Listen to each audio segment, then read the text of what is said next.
হাজার চেষ্টাতেও খালি হচ্ছে না তারাপীঠের জীবিত কুণ্ডের জল। আগে হ্যাঁ, তারাপীঠ সতীপীঠ না হলেও সিদ্ধপীঠ, আর এই তারাপীঠে রয়েছে একটি অলৌকিক কুণ্ড। আজ থেকে প্রায় বহু বছর আগে এই অঞ্চল ছিল গভীর জঙ্গলে আবৃত।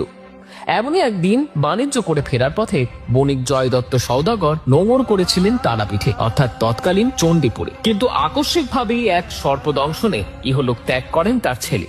বুকে পাথর নিয়ে বণিক জয়দত্ত ছেলের পরলৌকিক ক্রিয়া যখন সম্পন্ন করতে উদ্যত হচ্ছেন, ঠিক সেই মুহূর্তেই খবর পান মৃত শোল মাছ জীবিত হয়ে উঠেছে কাছের একটি পুকুরে। হ্যাঁ, আশায় বুক বাঁধেন তখন তিনি। সেখানে নিজের মৃত পুত্রকেও ডুব দেওয়াতেই সঙ্গে সঙ্গে বেঁচে ওঠে সেই ছেলে। আর সেই থেকেই এই কুণ্ড জীবিত কুণ্ড বলেই পরিচিত ভক্তদের কাছে। কিন্তু বর্তমানে সেই কুণ্ড সংস্কার করতে গেলেই আসে বাধা।